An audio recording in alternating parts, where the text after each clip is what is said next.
What is happening, everybody? Sci-Fighter here, and we are going into an after-action report.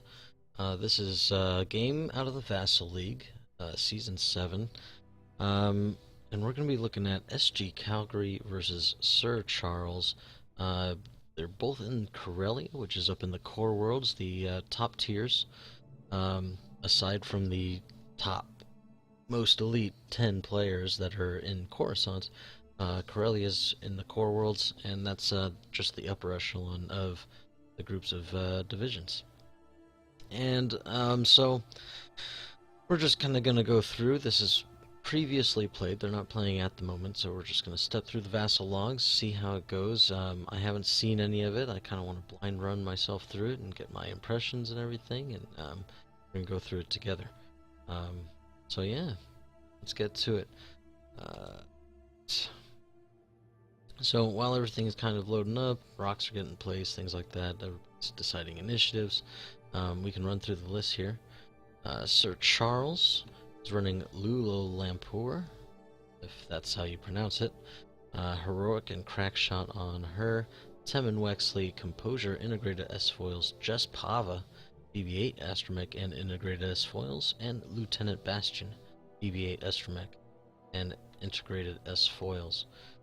SGCalgary running Duchess Predator Hull Upgrade, Ursa Bach Ruthless and Shield Upgrade, Gideon Hask with Ruthless, 1 Academy Pilot and 1 Scarif Base Pilot. So, as far as what I'm seeing from here, looks like there's an issue with dials. What I'm seeing, there's a lot of repositioning on the resistance side. Those BB-8 Astromechs allowing you to barrel roll. Is it just barrel roll before your movements? If you blue, could be boost as well.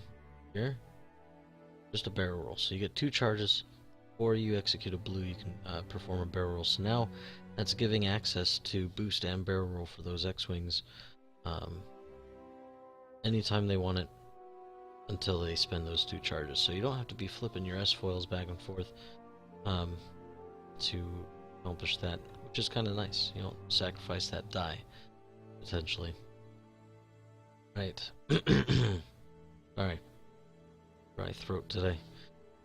So that's what I'm seeing. If the resistance player, Sir Charles, can get his ship's position correctly and make use of those BB-8 Astromechs, get behind, get out of arcs, things like that, and take some key shots. There's quite a few ships out here that might just burn down. SGCalgary trying to up the durability of those with some hull upgrades and shield upgrades. Gideon giving more of an offensive capability. It's got Ruthless and being able to roll extra attack dice against damaged defenders. So once he gets through those shields, start putting damage cards on. Gideon's now going to be 3 dice, as well as those strikers and that Reaper. And then the 2 Ruthless are interesting. Not a lot of high health ships on the Imperial side, so either got to spread that damage out or keep that Reaper in tight to the fight, so that way you can just plink off damage off of that big guy. Which you want to be close anyway if you're trying to utilize jam or get some range 1 shots, things like that. So I think it could work out. You just got to be very careful when you use that Ruthless, that it's not going to put you in a position where you can go down. It burns you down quick. Not a huge fan of the new Ruthless myself. It makes me a little anxious. Maybe if I got a Decimator, maybe then I go ahead and plink some damage off, but it feels bad, right? Because you're taking an automatic damage to change a die result to a hit, but the defender still hasn't rolled the green dice, so you don't know if it's even going to go through, and that just makes me cringe a little bit. So we'll see if he can make advantage of that use out of it. It's going to be interesting. If you can utilize it well, I think it'll be good, but we'll have to see. So some rocks getting placed down, or still going back through for dials. Looks like they're still having some dial problems. Get some ships positioned correct. I've had that too with the new versions of Vassal. The dial is actually linked to the ship, and so when you reveal the dial, it'll actually move your ship for you, which is very nice. Very cool feature.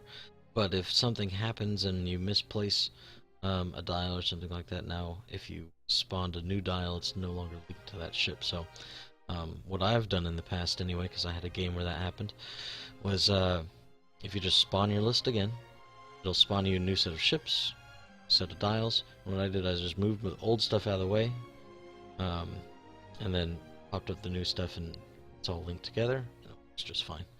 So that worked for me anyway. Okay, so let's see here. Let's blaze through some of this. So they start getting stuff going. Looks like it's getting set up, and more rocks getting placed. Okay. So the Thai player probably wants a bit of a spread on the rocks and everything. Resistance. Not the X-Wings aren't super maneuverable, but they can manage. Especially with the ability to barrel roll before you move. You can run right up to a rock and not worry about it, because you'll just be able to advanced sensor style get out of the way. So that actually means the resistance player doesn't mind if it's a little crowded. 4 ships against 5 ships. The 4 ships, quite durable, quite strong. Everybody's going to be rolling 3 dice over there. Lulo, yes, she's an A-Wing, but she can get that 3rd die easily by getting some stress going.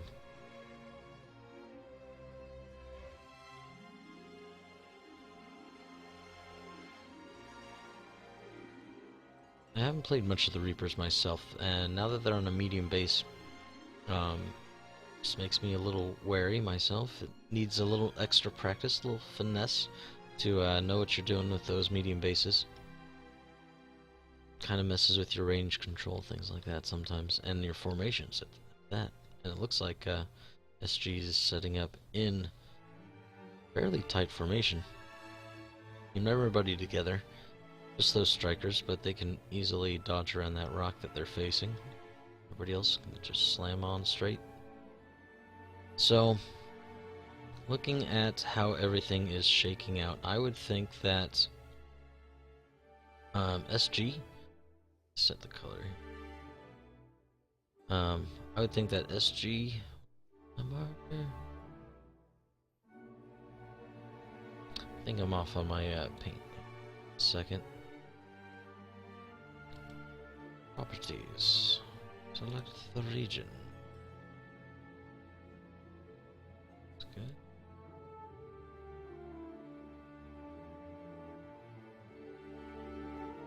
Should be alright. Alright, I just can't see it though, for some reason. Alright, but it should be alright. So... oh. Might be that it's not on top of the Vassal map. That's exactly what it is. Thank you, OBS. Appreciate it. Okay, there we go. There's my happy little friend. So I think that the Thai player probably just wants to kind of come around here. But if the resistance is coming up this way, cut down. You don't necessarily want to fly your formation around these rocks over here. This is not a lot of fun to have to mess with. The resistance player, I don't think necessarily cares too much where it engages, but if you can drag a formation through rocks, make them split up, that really does help. Especially if they're trying to trigger that ruthless ability. It's on 2 ships, so, I mean, SG's probably trying to be getting it every now and then. And so if you can keep that Reaper having to dodge and dip around, some of those helps buy you some time. And gets a 3-dice gun off the table that you don't really have to worry about. It's pointed in another direction to get away from rocks. Be alright. So those are my initial thoughts on this engagement. And it looks like Lulo trying to line up so she can have some time, catch back up to everybody, which she can definitely do as an A-Wing. Fast little buggers. Alright, they're going to dials. There's the good luck and have fun. All of the S-foils are just going to stay open. I like that decision for the T-70s. You don't have to worry about the needing that boost action, which is usually why the rebels want to close them all the time. Well, not all the time, but on the initial approach. But the T-70s also, if you line up that bullseye, and there's the repositioning here to do it, you don't have to worry about that losing that die. You still get it. So it makes them a little more versatile, which is always good.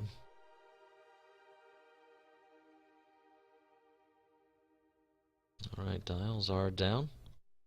They're all set. Round 1. Fencing.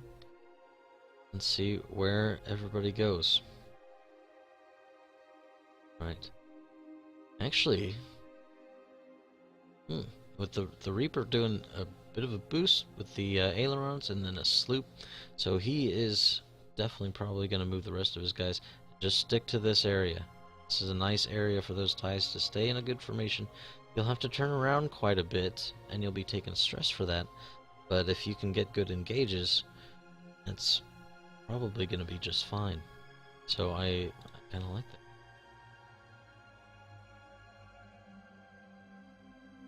Everybody else going to turn down as well, looks like. Closing the S-foils and going into the rocks, maybe? Some barrel rolls off to the side, so they can still shoot up through here this next turn and meet the ties. They don't have to fly through the rocks, because if the tie player is already showing you that he's going to stay down in this area and not fly over in this clustered nonsense, then you're going to have to come to them.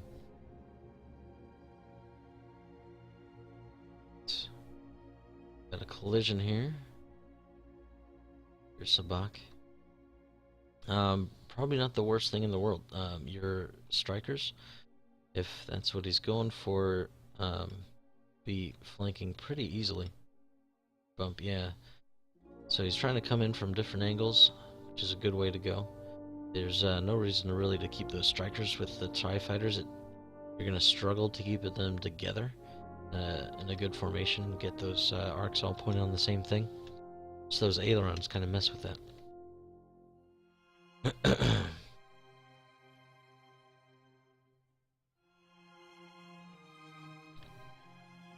I haven't flown a lot of the strikers either. Just a little. Ailerons kind of a little wary. Which is interesting, right? I love my phantoms, but the ailerons, I don't have the choice as much. Duchess, I suppose you do, but still. Okay, dials down again. Kind of expecting the resistance to probably just bank or straight and barrel roll again and come through this direction. It kind of looks like how they're lining up. And it looks like the striker's going to come around here. They may even come all the way around and flank hard, and the rest of the formation is going to come through here. Rest of the squad. Alright, everybody's set, and let's see. Go. Reaper, nice little stop with a 1. Going anywhere. Ties shooting out. And there's another straight barrel roll, so going right through that open pathway. Next turn, expect those S-foils to open back up, get an attack readiness. Gideon catching up with the Academy. The striker's also not moving. Not too terribly much, anyway. It's a good way to use that Reaper, slow everybody down.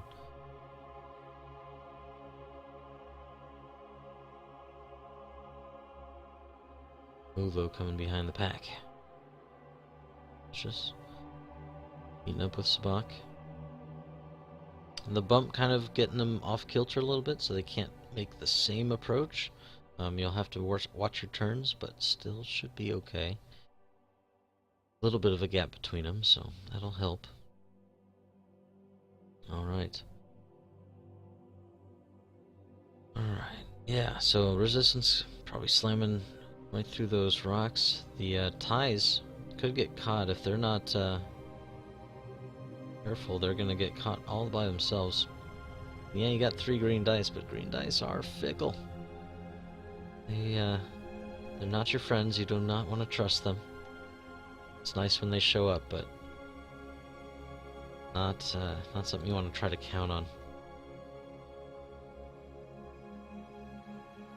Alright. So the Reaper should be able to catch up pretty easily. Medium base, a little bit bigger.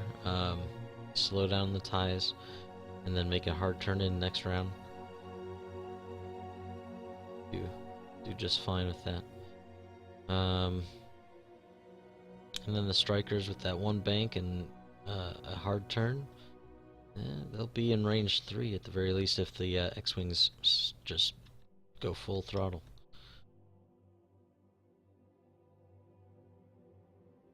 Alright, dials down. And here we go. Academy pilot. Slowing down. Not 5 straight that last round. Taking that evade. Ooh. Back. And then the crit on top of it. He's got the shields, but if you're trying to trigger that Ruthless ability, you don't want to be taking free damage for reason. Gotta watch those things. It's hard though. It can be hard on a Vassal map, because you're top down, which is actually a nice perspective to have. It's one you don't get at the tabletop. But at least on the tabletop also, you can kind of move around the table, get lined up with your eyesight, and kind of just like you're aiming a pool shot, like just check and see that if it's if you can get squeezed by or not. But it was really close, just the tip. At least, at the very least, he's got the shields to cover it. Okay. And the X-Wings just slowing up. Probably for the best. Although if you can jump in there and take out a tie and then fly past while they have to turn around on you, might have been okay. Because now everybody's gonna kind of be clustering on this next go round. Duchess swinging out nice and wide. Remember, she doesn't have to use her ailerons if she doesn't want to, and she can use them while stressed as well. It's very slippery. Gotta keep an eye on her. Interesting. Well, I guess no, not interesting that Sabak got the shield over Duchess. Yes, she's more your ace kind of person, but your Sabak wanting to make use of that extra die. Not a bad way to go. Now that I'm thinking about it a little more. The other thing that's okay about hitting a rock with a striker or a reaper with your ailerons is that it's not your move. So you still get your action, all that kind of stuff. So you're trying to learn those guys. That's a kind of a nice trick to utilize.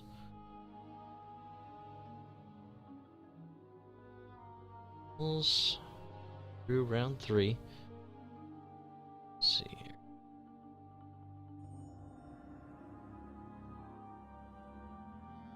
Dials are down. Or let's wait. Looks like she is. Alright, Academy. One hard turn. I'm kind of expecting everybody here on the Imperial side to go just get in a nice range here. The 1 hards from these ties, kind of facing that direction. The biggest problem you're kind of going to have is this Reaper's positioning, because you've got those ailerons to think about. So if you go too slow, you're going to have some bumps, and then you're not getting any actions. Gets a little bit iffy if the Rebel, or Resistance rather, player gets the idea to go shoot at the 1 defense die Reaper. No tokens. And then these strikers are easily going to be able to get in range with that 1 speed bank, and then the base, and then going 3. Easily get range if there's some engagement here. Bastion's the lead X-Wing, he'll be the one in trouble. There's the aileron, he might squeeze past it. Oh, he stopped for his move. Clever, clever. Now you don't have to worry about the ailerons next round. It's a good way to go. Still don't get any tokens, but your positioning is going to be alright if you're wanting to keep engaging the next round.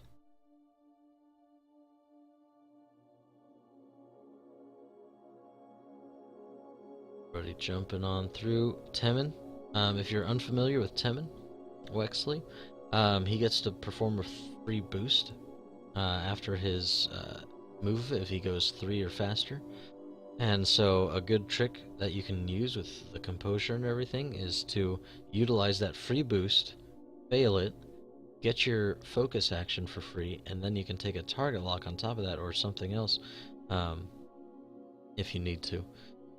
Not a bad way to go. It's a way to get double actions. There's quite a few of those T-70s that can sneaky get some double actions in. Nian Num is one, Temmin another, and I want to say, oh, who is it? Take a look. Eve, it is Ella? No, Poe. Poe's pretty straightforward, right? Like, it's his ability to get a second action, so kind of makes sense. Alright. So yeah, Temmin fails that action, but actually has to back up. You don't collide. Failing a boost, stay right where you are. It's that nice free focus. Now here's his target lock. Oh, if only he had some torpedoes. It's a good way to get your fully modded protons off. And the strikers actually coming in behind the flank. Get a little scary if flown well. And I've played with SGCalgary, definitely has it in him. Lulo coming through, not going for the stress, she doesn't need it. So we'll keep that dial open. A lot of blues, but there's no reason, if there's not a reason to stress, like out of range, something like that, might as well just lay low. Duchess actually might go join the ties next round. Looks like could still probably turn in there, dodge that rock, maybe. I think so. Beats close though, risky. And once you've already gone over a rock and you rolled a crit, like it's a little scary too. Right, and Duchess. All right, so we're going for Bastion. If I had like. Looking at this and trying to translate around, if you kind of take Duchess and in your mind just rotate her around to where those other ties are, I think everybody will have a shot on Temmin as well. Problem being is Duchess's shot will be obstructed, but Temmin's the more dangerous person if I had to pick one. Bastion's not super frightening. He can still get his target locks from getting ships damage around him, so it like can be hitting you hard, but I don't know, Temmin with that free boost and getting some places you don't want him to be. When you're not ready for him to be in range 1, he'll be there. Firing at Bastion, so I expect everybody then to fire at Bastion. No Predator. Alright, so 2 hits. And Bastion was obstructed, yes. 2 hits, no focus. She collided, so won't be modding that one. And 4 dice. Only 1. Spend that focus. Um, When I spend it, got more shots coming in. There's a decent enough chance that you roll at least one more focus and you can use it later. Still got the shields, not taking any crits. You've got the paint now. It's not a terrible idea to spend it, but I think I would hang to it myself. Not to say that that's the right move. It's yep, he's hanging on to it. Just the more aggressive one, which is kind of a little more my style. Gideon proc on shield damage or hull. Oh, Gideon's ability, he's got to be taking damage cards. Shield. Okay, 7. Focus target locked. Go in and all fire. Looks like it'll go on the makes sense. No tokens, 2 naked dice. And we gotta hit focus. If he's already showing that he's gonna shoot at Bastion, you might as well spend the focus, I think. Keep the lock. Then again, you can always reacquire it with Temin. It's pretty easy to do. So you could really go either way. Spinning the focus, 3. Ooh, nothing. Yeah. Scarif base pilot gonna be taking some cards.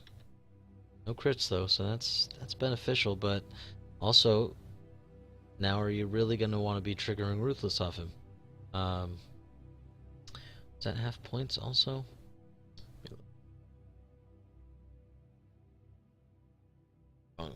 Wrong thing. 8 health down to 4, yes, half points, so 21. 21 for Sir Charles. Score text.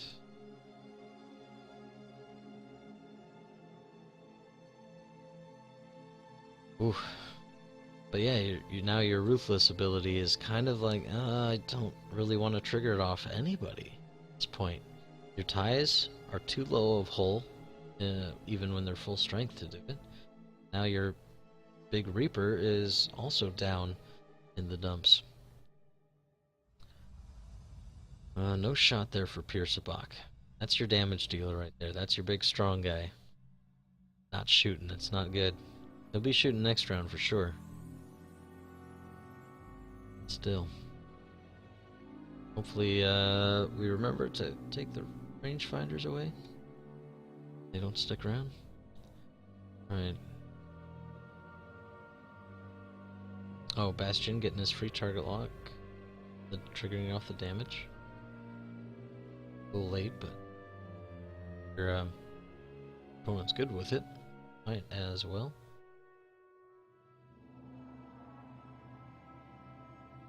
Gideon shooting a Bastion, 2-2, 1 hit, and nothing. Ooh, these greens are being nasty. Not helping anybody out. We've seen 1 evade, 1 focus result out of all these so far. Bastion taking the brunt of the damage. Hopefully these ranges aren't going to stick around the whole time. Sometimes Vassal, if you don't clear them right away, the log file kind of gets a little corrupted. And they just don't go away after that. No, it's a bummer. Happens. Alright, so this was the SBP. He's attacking. Oh, Pava. And the 2 rerolls. Having friends nearby. It's always good to have your friends around. And nothing on the greens. 1 focus, but if you don't have a token, it doesn't help you much. 2 more hits, gonna be down to 2 hull. And that Reaper's now probably really regretting that it stopped and it has to do blue. I mean, it doesn't have to, but it's probably a good idea. Alright.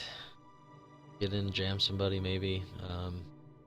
That being said, if you just go fast, even though you don't clear the stress, if you can get some collisions going on, make everybody weaker, get them out of position for their next moves, you know, make him sacrifice himself a little bit.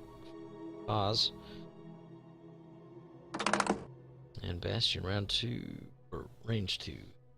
1. Got the focus result and a focus token. He's only taking 2 more shots. You've barely been touched so far. Only 2 shields down. You still got a shield to go. And you have what? A 2-die shot and a 3-die no token shot. I say you spend it. Go for the damage. Go for the kill. Yep. There it is. And there it is. Even if he had gotten one, he'd still be dead. Only got the 2 hull left, so by spending the focus, guarantee it's off the board. There's no way 1 green die is going to evade 2 damage. Doesn't happen. And the crits. Panic pilot, oh no. Even more stress. How's he ever going to deal with it? Some of these ranges sticking around. It's going to clutter the screen a little bit, but we'll make do. Alright, Academy Pilot shooting at Bastion. And just a 1. And there's some evades. They finally show up for somebody. Sir Charles. Alright, so with that round over, Scarif base pilot's worth 41. Lead that score there. Not a great engagement for those Imperials. If Duchess and Pierre Sabak could kind of come in a little bit harder, maybe try to avoid those rocks a bit, and come in a little bit tighter, might have had some better shots. I like the idea of the flanking, but if they can't get there too fast, those bumps didn't help. Like, I think that was a big part too. All the bumping, not letting them utilize the speed. They're actually very fast for limited dial that they have, those ailerons. Alright, going into round 5. So, Reaper's down. Ties are going to have a little bit of a trouble staying on these X-Wings, but Lulo's kind of in a tricky spot. You could try to killbox her. She tries to cut away to the left. You know, if Lulo comes up this way and tries to boost away, get some distance. You've got strikers coming in. You've got these ties that can scream forward. And the X-Wings couldn't really do much about it. So I kind of like that move, but you don't know where Lulo's going to go. If she stays with the pack, she's kind of caught a little bit. Should be able to fit a 2 bank, but like a 3 bank and trying to get out of there, I don't think so. I think he hit the rock. Maybe you get around. So it is a little bit far away. Almost think you gotta risk it to get her going. Zoom in a bit too. That kind of helps. What do we think there? What do we think? I think she could 5 forward past it if she wanted to. Just blast forward. I think the template doesn't overlap. If you stop, you run the risk of maybe catching the edge. I think your template goes right through. Okay.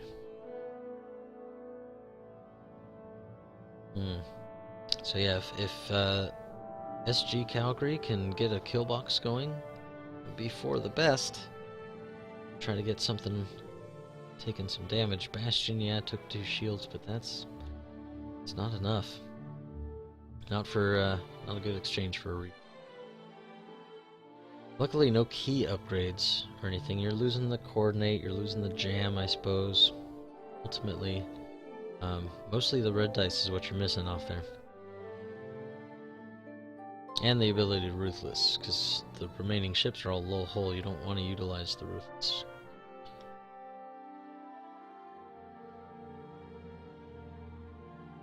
Dials look like they're down.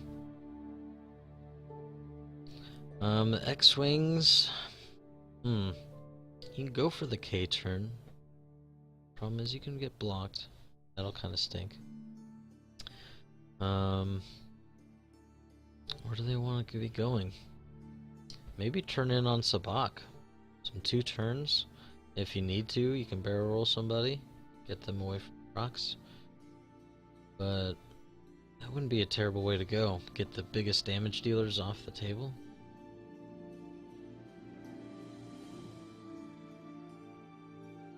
There's the dials for the resistance, and here we go. Right, so we're getting some low speed blocks out of the Academy pilot. But there goes Bastion. Going up and around that rock. Either gonna block Duchess, possibly. She can choose not to trigger the ailerons if it helps her. So I don't mind that. Probably won't get a shot on Sabak. But that might not be what he's after.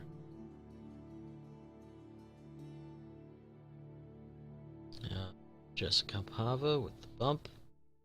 He's not getting out of there. And Tim and Wexley. Boosting right for the fail. Focus. And the target lock. So maybe trying to kill box Duchess here probably won't quite work out. She should have a couple moves that get her out of Bastion's arc. So then she's just got to worry about Timon and Jess.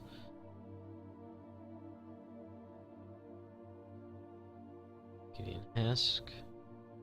Coming up on Jess, getting her range 1. Also, Timon's probably range 1 as well.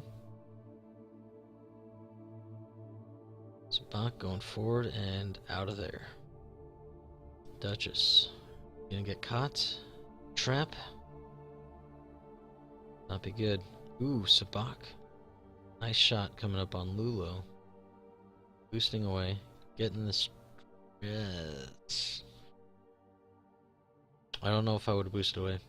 I think I almost rather take the range 1 shot. Just because now you're down to 2 agility. Yes. Your Sabak's only going to shoot you with 4 dice now instead of 5. She got the focus. I think I would have tried to barrel roll backwards. Try to get out of arc maybe.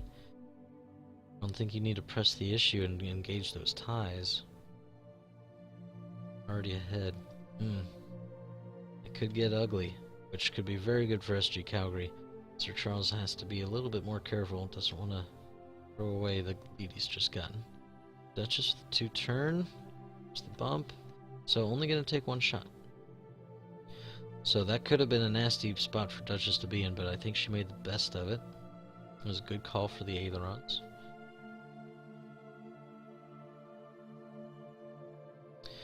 And combat. Ulo. On to Gideon. Against 3, and you gotta keep that focus. You gotta keep it for your defense. You got Sabak. And maybe even take. You're gonna take one from Gideon, possibly the Academy. It's hard to quite see his arc under all that blue. But he's spending the focus, going for the kill, and doesn't quite get it. It's a good way to go. Spend that focus. Don't take any damage. Now Lulo's in trouble. Alright. Duchess. Oh yeah, she's up there too. Lulo's in a bad spot. The barrel roll I think would have been much better than the boost. If you even mess with the range or position at all.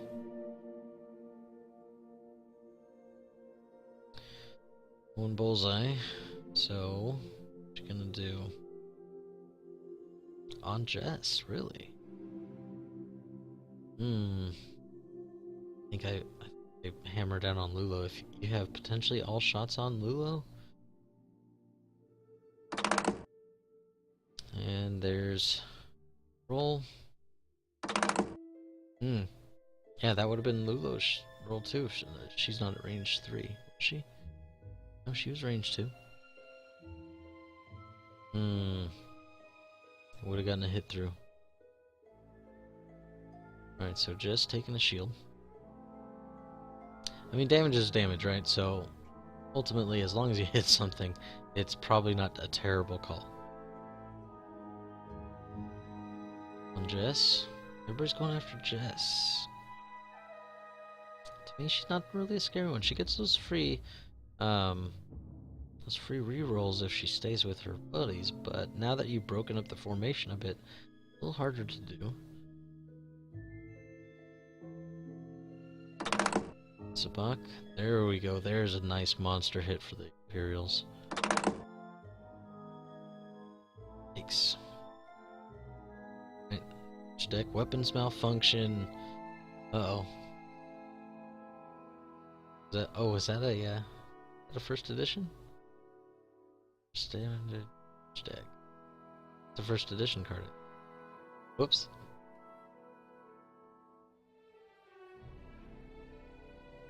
I think, as far as I'm aware, you can just undo it.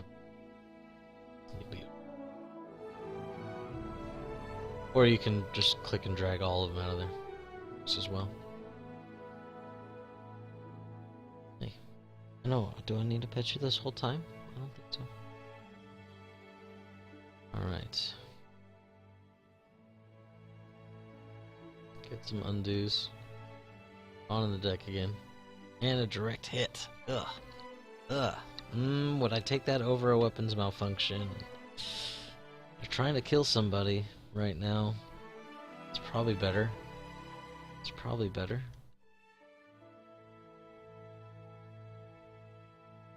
And hold down to 2, so Jess is half points. So what was she? Look at 55, so that's going to be 23? 23 for SGCalgary.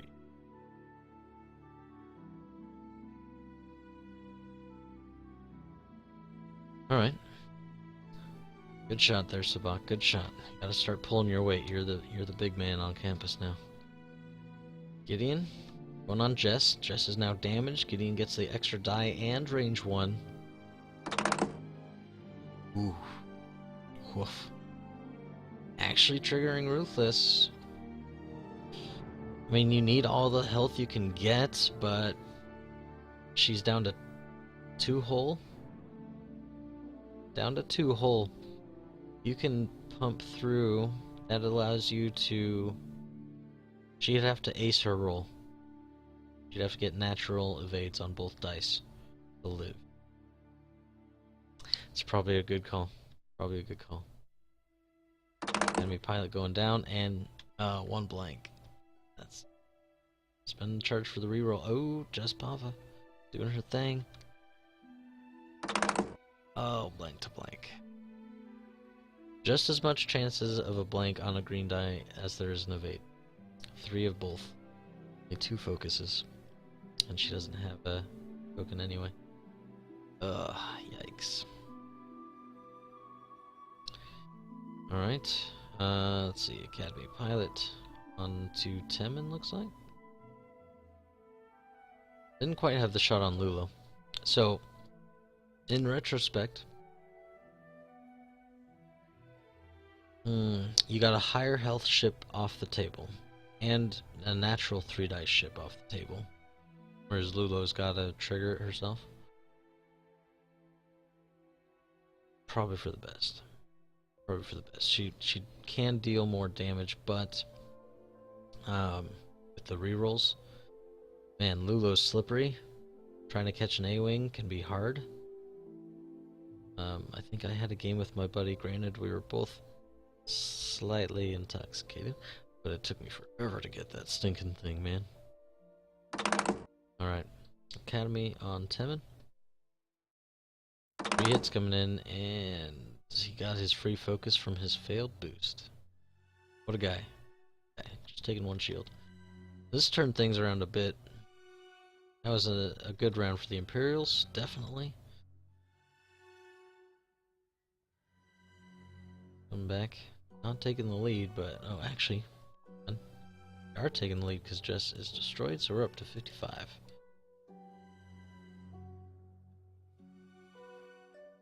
Not too shabby. SGCalgary taking his licks, but dishing them out as well. Dial's coming down. 6, I believe. Let's say up to 10. There it is. Alright. Go. What do I expect to see here? This is getting to be the cluster, right? And now it's all about turning around at key times. Bastion. Why is Bastion stressed? Is that Bastion stressed, or is that the Reapers from just didn't get table? He just did a turn and a barrel roll, I believe.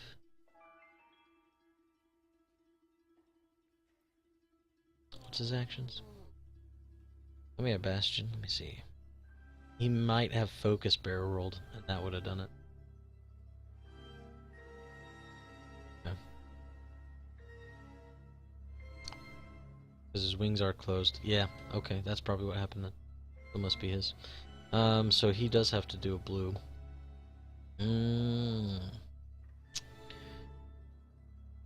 Let's see. He's also got to get out of Temin's way, though, if Temin wants to turn around, so... Temin... But Temin, you don't necessarily need to turn around as much with that free boost. Do I trust a 3-turn on Temin if it was me? Don't know. Don't know. That'd be scary. If it fits, oh, it would be so good for you.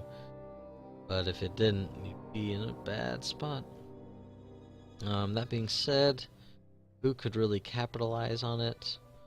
The ties, if the ties 2-bank in, right? You're right here. If they 2-bank in, they run the risk of hitting it. At least the Academy does. Unless it fits in that little nook. Gideon will be okay with a 2-bank. And he's got to barrel roll away from it so he doesn't get hit next round. I almost think you chance it with Temin. Because that would be a nice way to get in behind, not have to worry about stressing yourself out. Lulo's going to do a 2-turn, we know that one. So how... Empire can easily block that up. Academy Pilot does a 1 hard turn. Easy peasy. I would almost say that you bump Gideon into the Academy Pilot. Because then he'll get a shot. And Lulo may be damaged, because if Pierce Abak can get in there as well. 1 aileron and 1 forward. Barrel roll where needed. Yeah. It could get nasty. Could get nasty for Lulo here. Alright. Actually turning up the board. Getting the bump in on Temin. It would cover that 3-turn if he decides to go that way. But it's not going to block Lulo up, and your Academy should be your blocker. It's the cheapest guy. Not hitting hard or anything. Bastion swinging around there. And the boost. Temin going for the Talon roll. It's not a bad way to go either. You know, you run the risk of maybe they shot out of there and you don't have any shots. But ultimately, I mean, you're at least going to shoot the Academy, you know. Gideon could still rocket forward if he wants to.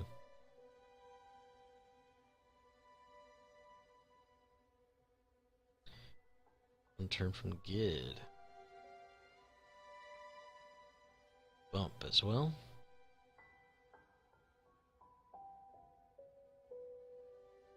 Zabak turning. Ooh, you're getting Lulo right behind you. I don't know if I like this at all. Oh, she actually took the rock. She just went for it. She's like, oh, the 2 turns too predictable. I need to do something. But I don't know if that was the something to do, per se. Taking that rock, let's see what happens there. And the shield. Not good. Not good. And Duchess, 4-3.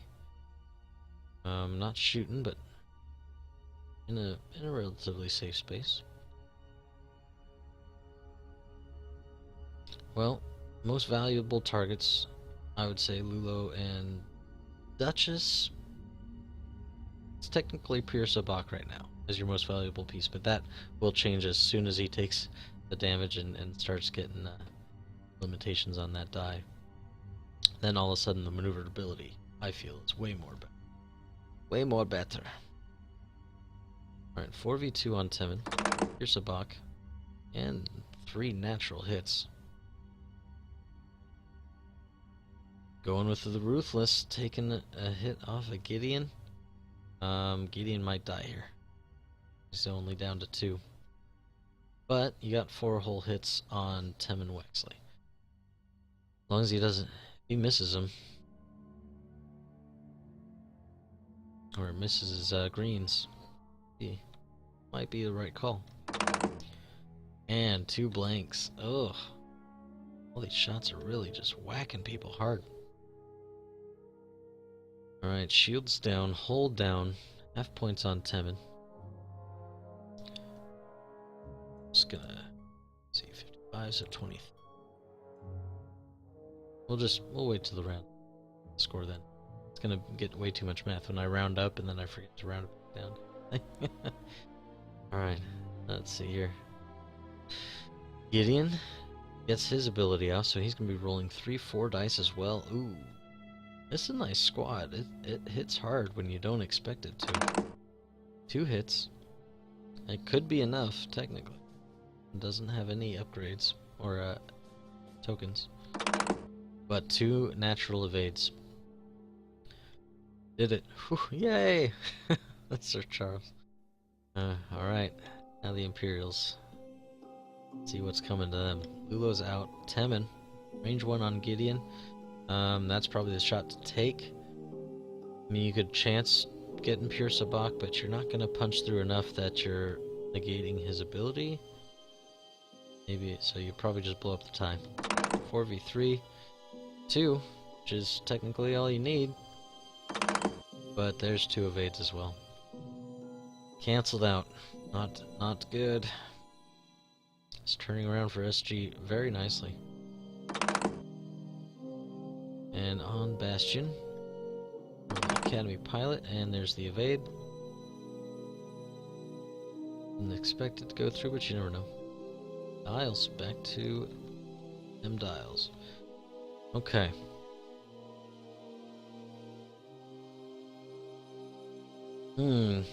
Good call for Lulo to get away from everybody, because now her maneuverability will be a little more open. She's a little bit more on everybody's tail. Doesn't have to worry about the stress. Didn't take any shots. So really Temin's the one that's got to be careful, but he's stressed out. He's gonna have the issues here. Let's see, Bastion swings around behind, 3 hard turn. Maybe if you want a little more turn of your arc, go with a 2 hard turn so you can boost. And not terrible. Temin, where's your safe place, man? You gotta find your safe place. It's your happy place. Pure Sabak can turn on you if you go towards Lulo, but I think that's probably the safest. That being said, the ties move first, but actually Gideon moves after Temin, I believe. And that Academy Pilot has shown it does not mind blocking itself running into people. So you could actually try to block some of that running the Academy into Pure. Temin doesn't have a lot of places where he's gonna take 0 shots, and his quote-unquote safest place is probably taking just Pure Sabak. You could 2 turn or 3 turn towards the rock. As long as you don't get blocked, you might be okay there. You'll be stressed, but if you're not taking shots, you might be okay. Ugh. I don't like any of those options, honestly. Temin doesn't have the BB astromech. Probably wishing he had it now. Probably a 2-bank and boost. 2-bank to the left. Come down this way, and then boost down this way. That's a little exaggerated. You're not going to go that far, but the thing is, Pierce Bach, well, with the ailerons, he's got to go. If I hard turn him, I think you aileron straight, and then you 2 hard turn down. Barrel roll if you need to for Timon.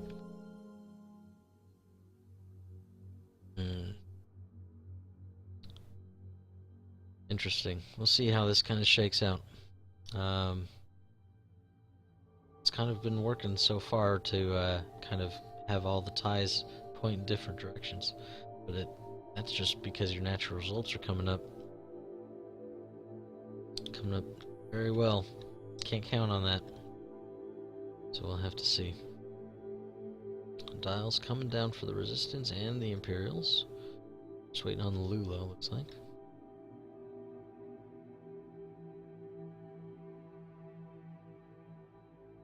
Academy going 4 forward, blocking up Bastion, not letting him through. It's a good move. I like that. Timon's no longer your big concern because he's probably going to try to get away. And there's the 2-bank the wrong way, I feel.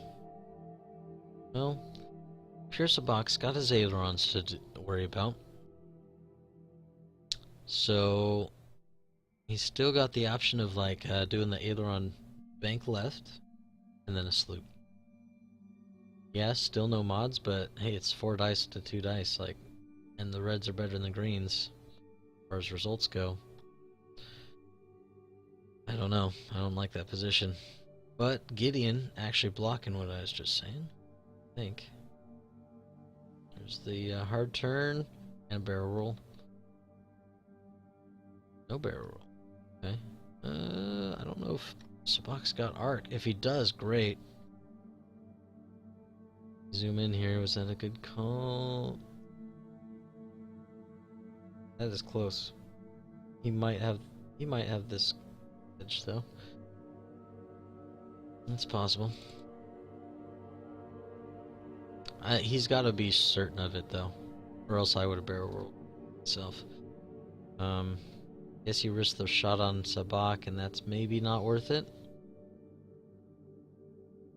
Yeah, okay. Alright, I could see it. I could see it. Lulo coming up, she'll be okay. And now she's getting behind some ties. That's where she wants to be, but she's not able to do that self-stressing. Duchess coming up to help with Bastion. Just kind of curious if she would go around the rock or come back around the other way. And just coming to help with Bastion. Alright, Lulo's shot. Going after Sabac, trying to knock down that damage. Ooh, and there, that could do it. That's a nice natural roll. Look at that. Ooh, ooh. Sabac with just a focus and 2 green dice. Doesn't help when all you roll is a blank. So, shield and crit. Oh, the crack shot coming through. Yep. 1 shield, 1 hit, 1 crit. Sabac. Oh, I forgot to update points. Said we were going to do it at the end, and then I proceeded to not. So half of Timon. Another 23 points. It's going to be 78. I can math sometimes. And now Pierce Sabac going down to half. He was running at 51, so that's 26. So 62. 67. Whew. Disabled power regulator. Which does... It's an ion when you engage, and Pierce Sabac is yet to engage. So he's going to be ion next turn. Very not good. Very, very.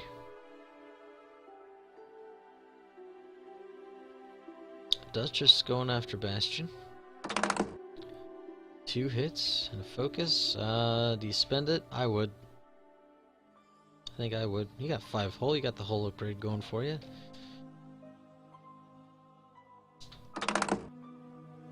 Evade, blank, blank.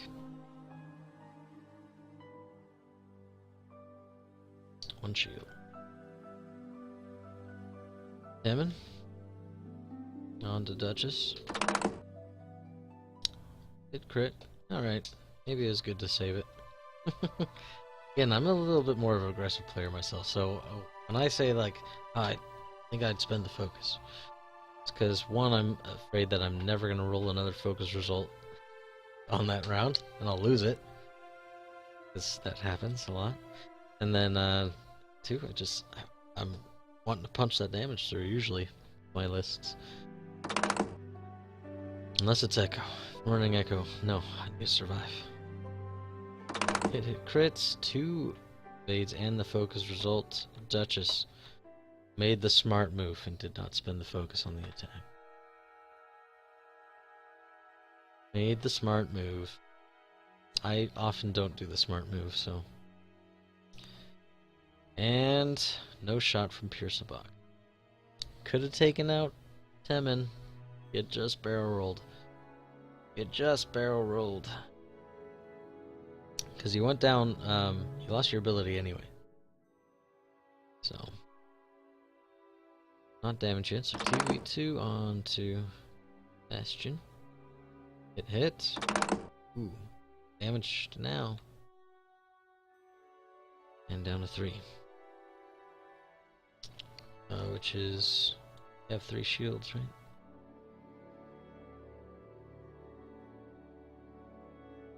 Bastion 4 and 3, and now he's down to 3. So that's 4 damage, so he's half, that's 25. 25 more for SG.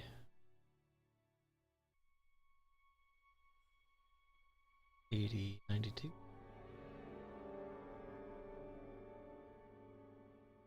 And Bastion shot. On to Duchess. 3 natural hits.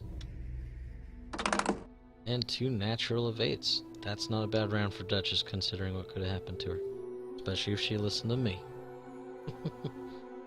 So just the 1. And then back to Dials. These scores keep going back and forth a bit.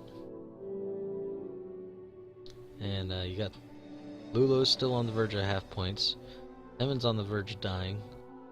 Gideon and Academy down the verge of half points. Or dying. One of the 2. Pierceabach might die here. He's Ioned. Question Ion on Duchess.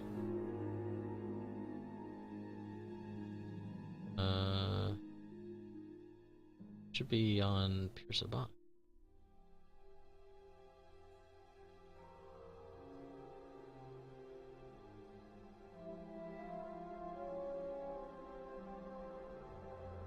Another question, Ion makes the maneuver straight? No, Aileron should still be what you want to do, execute an Ion maneuver. I believe the Ion is your dial maneuver. You have to set your dial to a 1 straight. Not that you have to have 1 straight on your dial, but you're going to be performing it, so you don't get to set a dial. So the ailerons, I believe, are unchanged.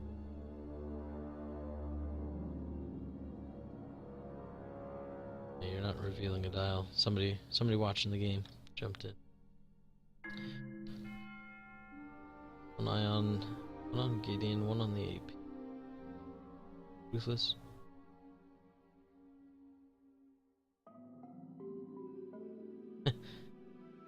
Yeah, it's getting a little confusing. Who Ruthless, who didn't?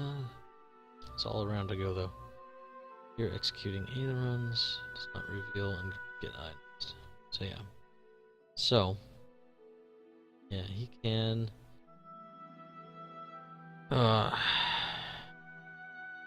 You probably bank right, and then do your 1 straight, just to limit the ability of your opponent coming in on you.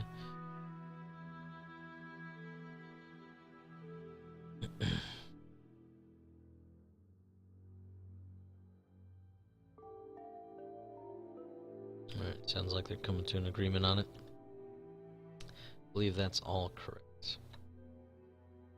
So, what do you think's gonna happen here? I think Sabak banks down here, does his one straight, and then hopefully Lulo can't get him without doing some kind of like K-turn or something. Temin probably stays on Duchess's tail. Comes up this way. Just probably a slow move, I would think. Don't need to go too fast. Don't want to overcommit and get shot by Duchess either. So maybe just a one bank right for him. I think Lulo,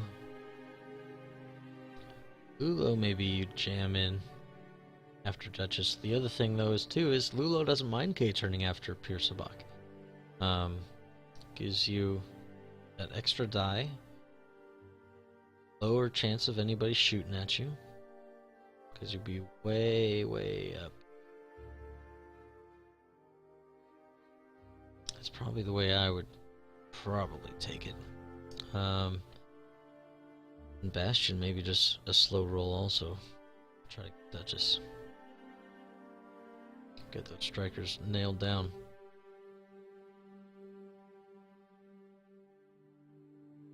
Round 8 dials are down, and left turn out of the Academy pilot. He's just coming around trying to get repositioned. Not necessarily realigned with the formation, but just getting out there. And blocking an escape vector of Bastion, should he want to get out. Ooh, nope, the barrel roll. Trying to block him from going slow on Duchess. Pretty hard turns around that rock. Temin also coming around. Covering each other. There's the failed boost for the focus. And a target lock Duchess. Ooh. She's gonna have a rough day. So Duchess is probably going for that hard turn where he's been putting all these ties over here. I like the moves. They're pretty well set up. I assume Academy Pilot went as back as he could go. The one turn maybe clears the rock. I think so. Well, still a little scary position because you're so predictable at that point. And there's your Sabak with that bank and the ion. Lulo switching that arc around with the focus, getting the extra die. Duchess, she does do the ailerons and a 3 bank. That's not gonna end well. It's just not.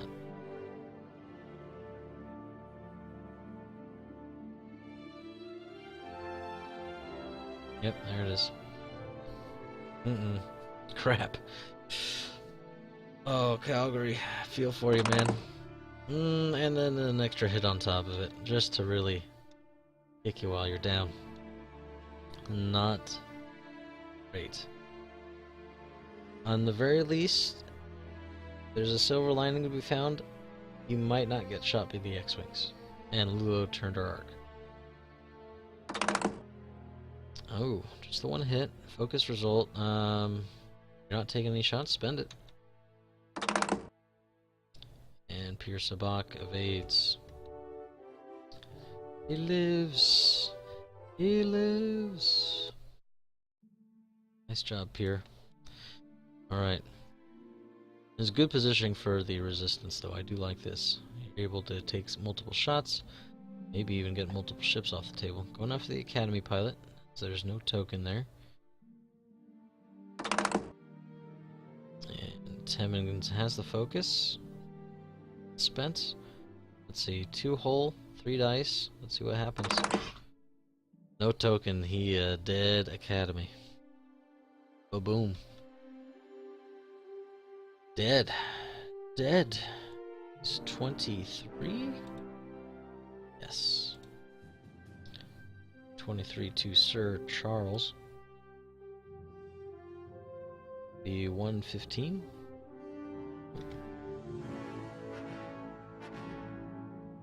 Yikes. No good. No good.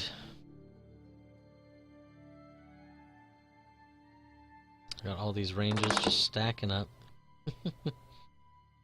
Thank you, Vassal.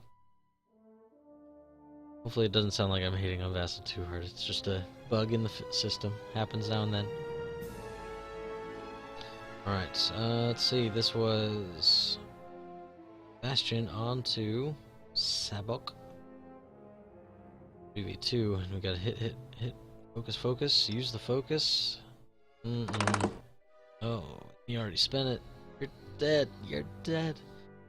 Had you saved it before? Of course, this all hindsight, right? Like, I think he was doing the right thing spending it, because you don't know you're gonna roll another focus result. Only 2 out of 8 focus results on a single die. Yeah, it's scary. Let's see. So yeah, he's down. Toast. Dead. I mean, he had to spend modifications, right? So that's the one thing, like, I try never to blame my dice if I'm not modifying. I mean, I'm kind of asking for it, right? So we already added 26 from Sabak, so 25. 25.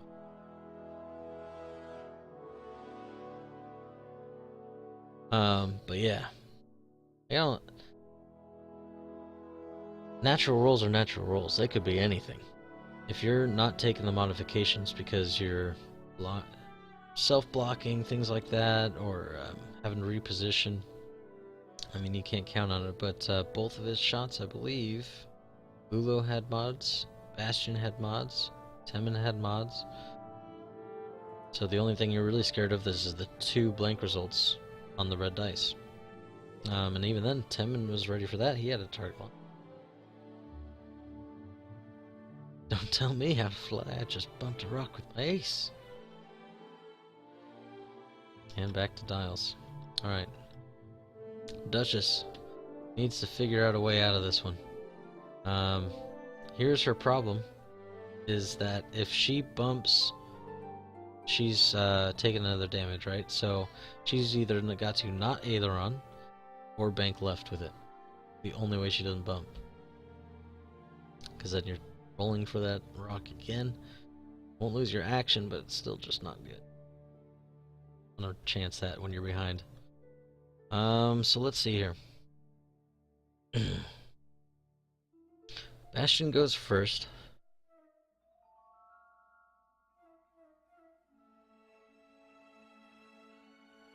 I would almost say to Talon roll him. To 1, maybe get a shot on Gideon. Potentially Duchess if she flubs her move. And you can still get away from the rock. You'll be far enough. You can blue the next round. The Imperial player, while wounded, needs to be aggressive. So I wouldn't mind a Talon roll out of Bastion. Does he clear Lulo? I think so. I think so, but I'm not clear on that. You could just K-turn. Or you could go the other way with the Talon roll. And just you limit your options going that direction. I wouldn't mind that. Temin goes before Gid, so a 2 straight would cause a nice little bump. You don't have to worry about getting all your shots right now. You're ahead. You just need to stay ahead. So if you can limit shots coming in, even if you're only taking single shots, even if they're unmodded from Bastion doing a K-turn, like, hey, if you're the only one shooting and you're ahead in points, that's a good round. It's a good way to go. Duchess, she might need an Aileron left and then Sloop. She's in a tough spot too, though. Or skip the Ailerons and turn down after somebody else. Lulo may or may not be gone. it wouldn't be a bad idea to block some of those sharp turns.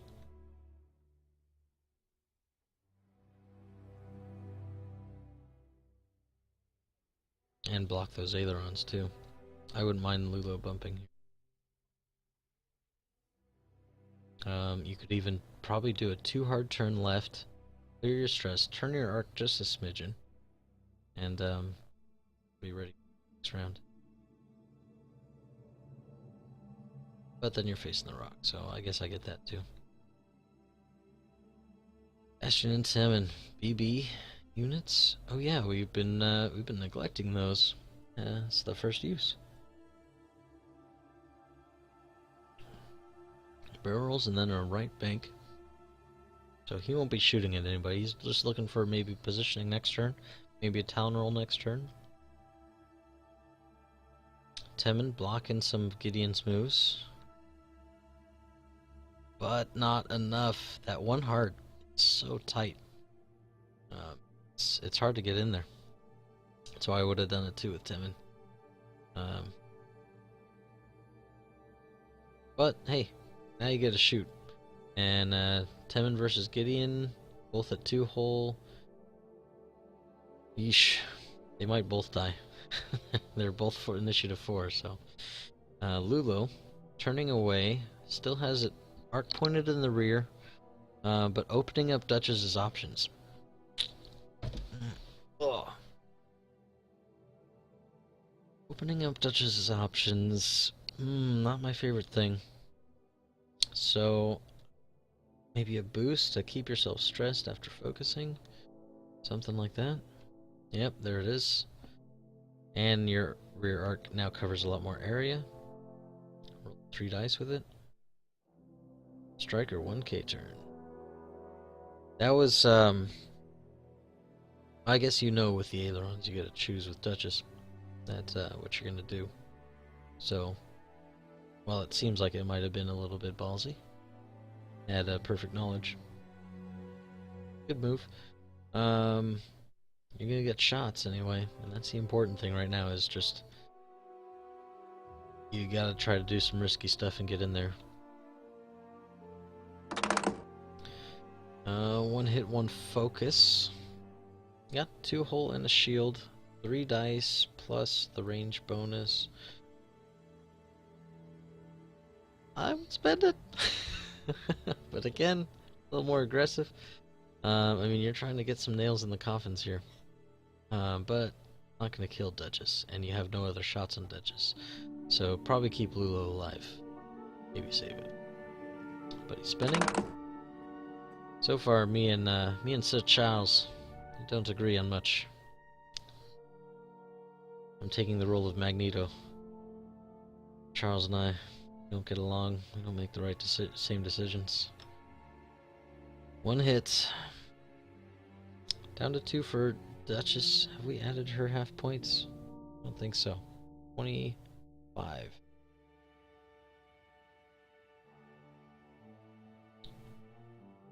think she just got to half points, so that's a good thing we didn't add it yet. 65. Alright, back at it. And, let's see. To Bastion? Where's that go?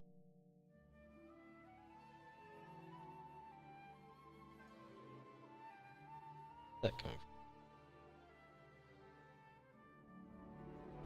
After a ship at range 1 to 2. Oh, I always thought it was friendly ship. Any ship. Oh, look at you, Bastion. Good job. That guy is a little bit nasty, isn't he? I didn't even know that's how it worked. Alright, so we're shooting at Lulo. Probably would have gone after Temin myself. He's got less dice, and he's going to be trying to shoot your TIE fighter. Like, you probably don't take him down, but just in case you could. But Lulo did spend her focus. Still, I think I still go after Temin. Should have nailed down Lulo a while ago. But it ended up working out for him, so. Taking out Ava. And there's all the evades. All the evades you would ever need.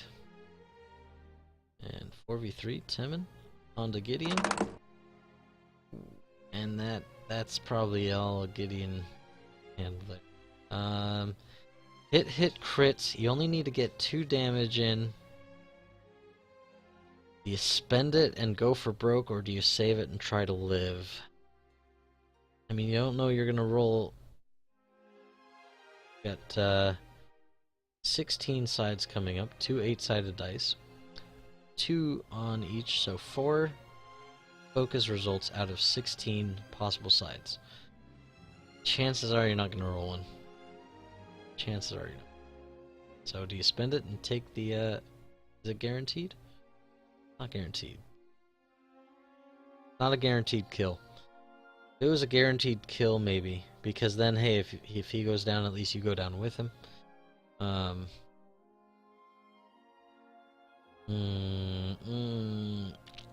It's probably good to spend it, though.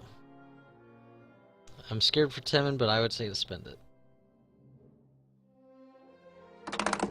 And there's the 2 hits, unless he spends the focus, which is good for him. So he's dead unless he spends the focus, which is good for Timon, because he won't have it used. So now you run into the problem, right, as the Imperial player. Alright, I've got 4 dice coming back at him with Gideon. 3 at range 1, 4 for Gideon's ability. I could kill Timon, who doesn't have any tokens, only 2 whole. So he's, what, expected to roll at a 2 dice, 3 sides, 6 out of 18. Maybe he rolls a single evade, but if you're rolling 4 dice with a focus, I almost say to kill him, but it's your last ship, then you're down to just Duchess. Ugh. No, you gotta live. You gotta live. But you could spend it and then take a double direct hit. That's a tough call. It's a tough call. But you gotta try to live, I think. Gotta use it. Wounded pilot. Wounded pilot, when you do an action, get a stress die. Down to 1 on Gideon. 31 points, so that's 16. Plus 16. 70, 83. Oh, there's not a lot left. That can't be right. I'm doing math wrong. Because what's left? Half of Duchess. Yeah, I'm mathing something wrong. I forgot to take something out. I probably got an extra half points in there somewhere on somebody.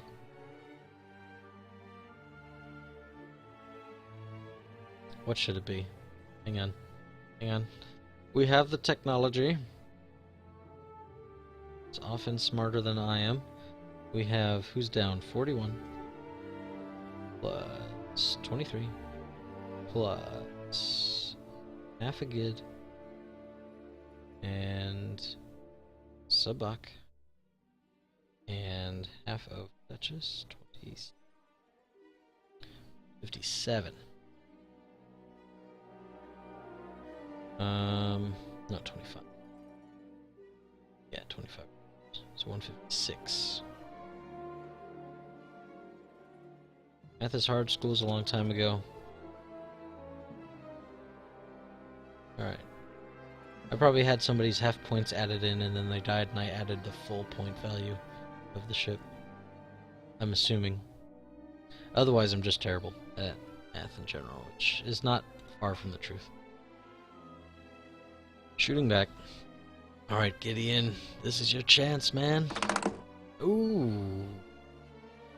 I mean, if you have to ask for a roll, that's the one he asked for. He's got a natural to evade this. Sets. Focus, focus. See? Timon spent the focus aggressively, needed it defensively. Gideon spent it defensively, did not need it aggressively, but it would have helped without the knowledge of what your roll's going to be. Made you feel a lot better. So now Timon's dead, and Gideon actually comes up on top. Ooh, ooh, ooh. Oh, excuse me. Alright, so Temmin down. It's 55. But we've already done half. Which was... We're gonna start from scratch and make sure we're good here. Alright. Bastion is half. So, Jespava, 55. Temmin Wexley, 55. That's 110. Plus half a Bastion is another 25, 35. There we go. We can do this. We can keep score. I haven't been doing this. Like, in my games, I don't bother. It's just too much extra. Trying to think through my stuff. Oh man, this is coming down to the end of all things, isn't it? What do you do here? What do you do? You can try to pin down Bastion. It's probably better to do. You can't pin down Lulo this turn. And Bastion's probably going to come around. You get Gideon up there. Maybe you can take him down as well. Duchess probably can't get him. I expect Bastion to do like a Talon roll or something to the left. All these ranges. Messing up the map. Vassal's great, but it does have its bugs. And that's probably one that's like, I don't even know how Muon would fix it. Then again, I don't know how Muon does most of the things he does. He's amazing. If you haven't given anything to Vassal, you should really consider it. A lot for the community. Free service to try to test out all your new ships and everything. You just had Wave 3 come out. Like, test it before you buy it. Bad way to go. Especially since a lot of people are hating on him. Probably be a good thing. So you can see if it's actually bad or if it's just podcasters are telling you it's bad. Bastion trying to turn around the rock, get out of there. Boosting. Nope, just a focus. Gideon carrying that wounded pilot card.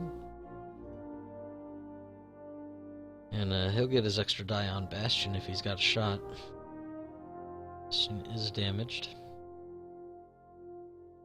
Lulo. Actually zooming way out there.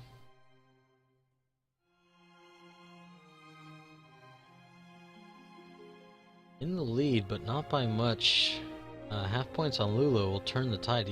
You don't want to get her caught, so I guess I get it, but you just want to be taking shots also. Gideon. Nobody. Nobody. Alright, so Gideon, I would say a one hard turn here as we go into round 11. One hard turn, and then if you need to, barrel roll somewhere to get after Bastion. Duchess, you aileron, or maybe you don't even aileron. Maybe you just sit and do like a 2-bank or something. 1 bank if you're worried about that barrel roll. Wouldn't be bad. Just kind of keep Lulo pushed out towards the edge. It gives Gideon time to try to get Bastion off the map. Dials, they're set. Waiting on Bastion. 3 turn and a boost wouldn't be bad for Bastion. Let's try to get away from Gideon.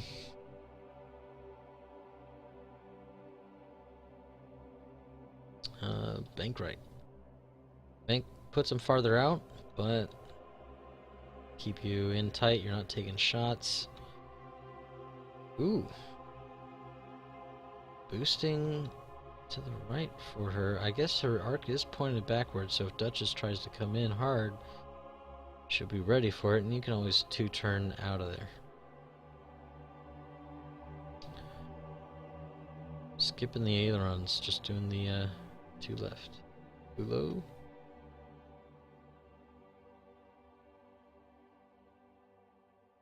Looks like everybody's out. And then Gideon. 3 versus 3. And just 1 crit. But plenty of evades. Good to go. Alright.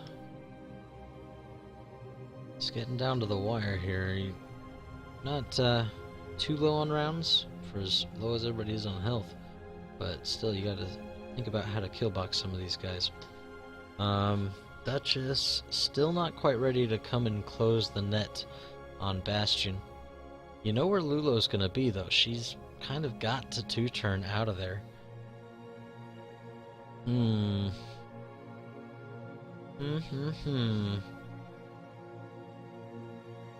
Aileron, right bank, and then left bank probably. Just one. Make sure your arc is nice and wide. Bastion needs to turn on somebody. Can't be taking shots for too long before. There it is. Coming in hard. Get in with the bump, actually.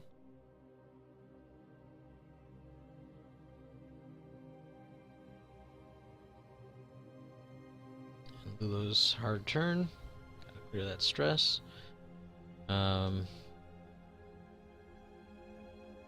Duchess coming around behind, and ooh, 3 bank getting right up in there.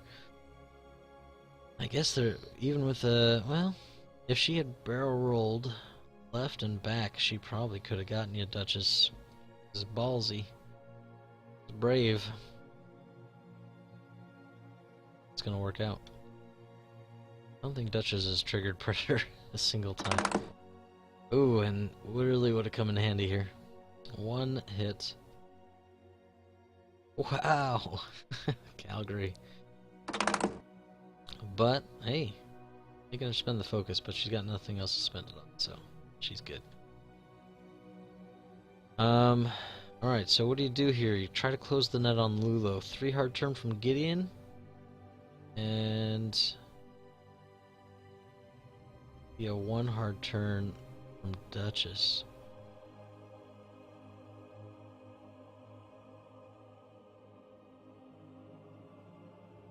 You can utilize your ailerons to kind of adjust your arc as needed. Vassal's coming back down, round 13. Here's the Talon roll. Bit late, bit of a dangerous spot, but it's gonna work out unless Duchess comes in from the other way. But here comes the net. The Imperial net. And there's the hard turn. With the ailerons. It's a good call. Now you got 2 shots unless Gideon dies. Which, possible. Lulo's stressed, so she's going to be getting range 1 plus her ability. 4 dice. Yikes. Being smart though, taking that evade. Hit, hit, hit, and a focus. Which can't be modded here. So it's available. Gotta get 2 naturals though. But 3 will do. 3 will do just fine, just nicely. Woohoo, natties. Nice, Calgary. Alright, and then Duchess. Arg. And with the Predator, finally, Duchess, well done. Good job. And it's gonna be useful. And spend that focus. 2 hits. Oh, uh-oh. Uh-oh. Down to 1 hole. That's half on Lulo. Gideon, we're not gonna do math because Gideon might end this right here. Damaged, range 1, Gideon 4 dice. This could do it. This could turn the tide. 2. 1 hit, 1 crit, and Lulo blank focus. Oh. Oh no. She had a natural that couldn't do it. And she's off the table. This is looking back and forth, but looking like an Imperial victory impending. Let's go ahead and add Lulo's points into Calgary's score. So Charles. Right score text, there it is. Alright, so let's see. We've got just adding 40. Where were we at? 135, so 175? Because then half a bastion is what's left. 200 points. That's good.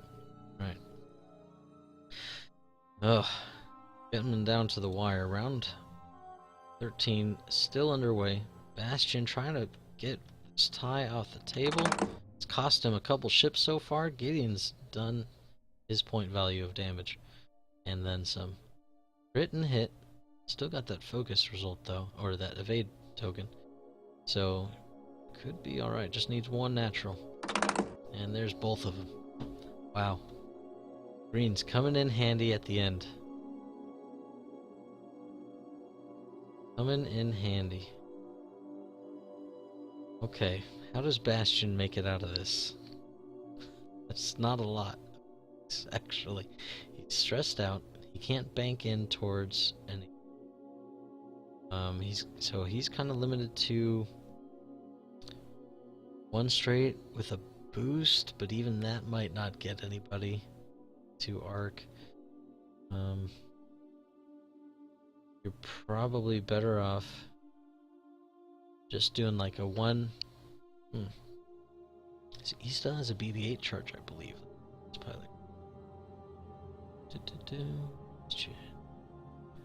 Yes, Bastion still has one BB-8 charge left. So, revealing a blue, he could barrel roll to his right, and then do like a blue one bank to the right as well. That would be sneaky, because, you know, might not be thinking about it as the Imperial player. I think that's probably your sneakiest thing to try to do. Try to get somebody without them coming on you. Going for 3 hard, not 3 talent.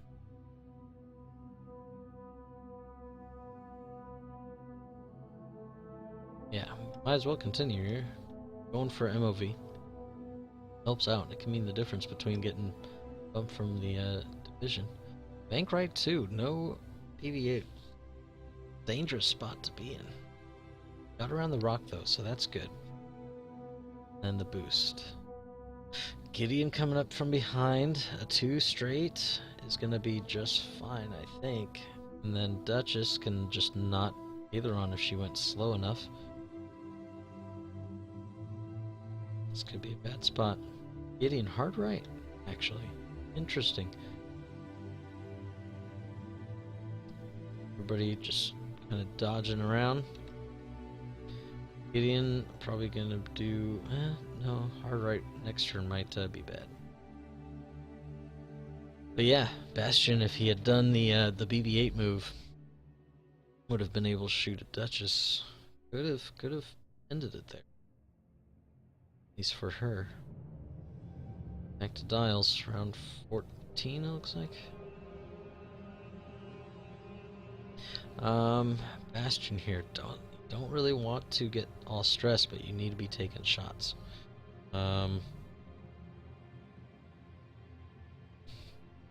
Gideon is gonna have a hard time coming up on you. One turn could put him on the rock, so that's dangerous.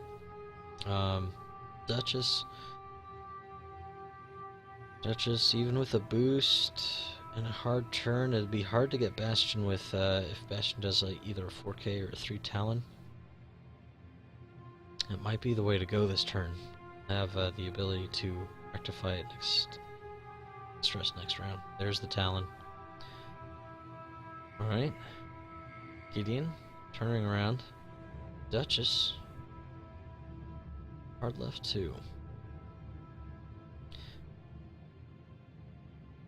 Yeah, she didn't really have a lot of great options, but now you're taking shots as Bastion. You don't have to worry about that stress next turn. You're kind of in a nice spot.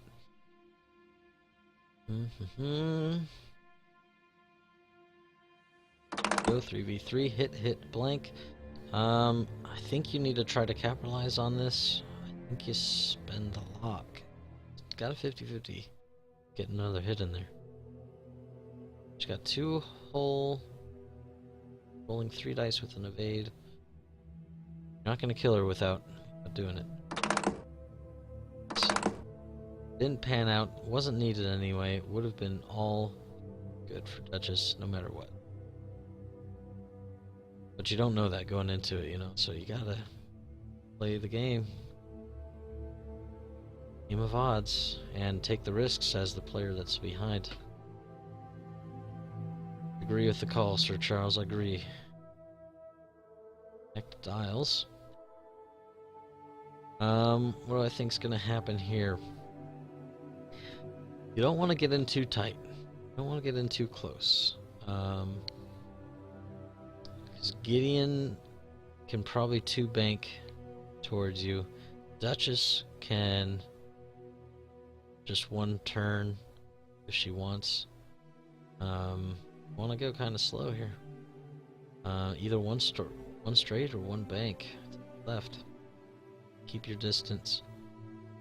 Close in the S-foils, which is interesting. Yeah, but it gives him the barrel roll. Keeps distance, I suppose, but if you don't get that bullseye, you're sacrificing a red dice, which is really important right here. Ooh, Duchess. You're getting a shot, Duchess, but you're putting yourself in harm's way. That bullseye, able to give that red die back, so. But, could PS kill him right here. Moment of truth, with no mods. Duchess, going for it. Range 1, 4 dice. Oh, and a focus would have been beautiful. 1, and there's the evade. Gideon does get the ability die. 3v3, there's a better shot. Hitting a crit. And turning blank into it from...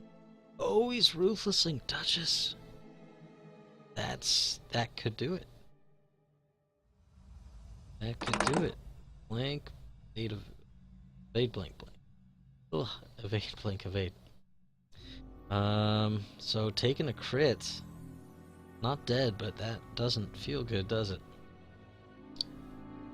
But you're putting Duchess. I guess maybe if you think Duchess is probably gonna die anyway, you may as well try to utilize her hull to your advantage. And it's a loose stabilizer, so he has to do a straight or he gets damage.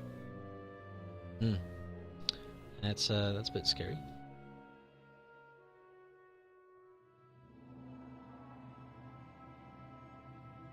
Has to go straight and repair that card. Ooh. Duchess, spend that focus and you'll be all good. She's gone. She's gone. Sir Charles. More points on the board. Duchess was 49. We already added 25 of that, so 24. 70, 80.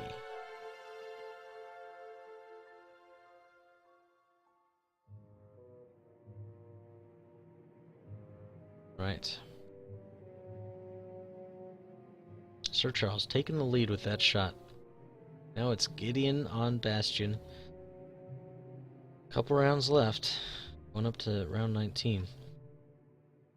So, 3 rounds to make something happen here, SG. You're already at half points, so the only way to get more...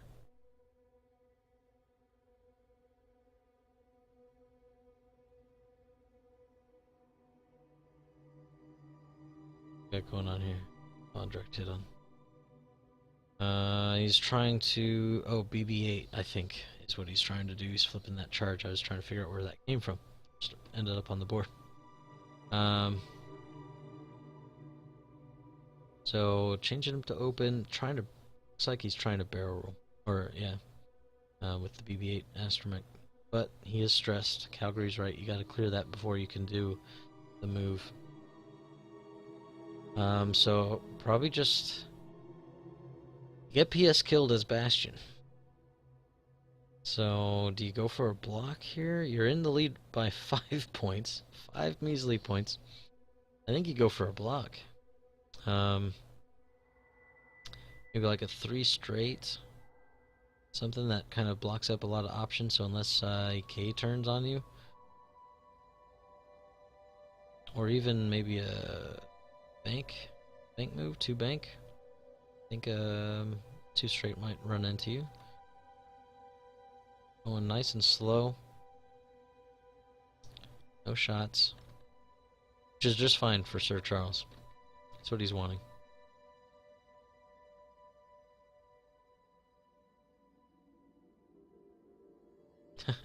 Never mind, you can't.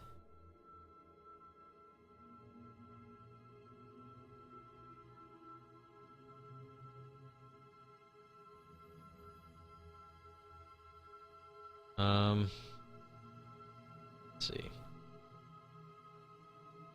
Earning that crit. So that was probably a safe way to go. Trying to think about that loose stabilizer. You only got 1 whole point to do on that tie. Like, sometimes it is okay to be a little risky. But you're in the lead, so get rid of that thing. And you got the bump. Set. And forward 1. Blocking a lot of stuff right there. He's gonna have a heck of a time. Yep, there's the bump. That's last turn right here. Bastion should be okay. What do we want to do as Bastion to be safe? Because he's not going for the kill. It's way too close to try for that. So I think the right move here. He wasn't able to do that BB-8 charge before, right? Still got that? Or did he spend it? Side, I'm not sure. If that BB-8 charge is still up, you can barrel roll off to the side, backwards, and then 2-turn right in front of Gideon.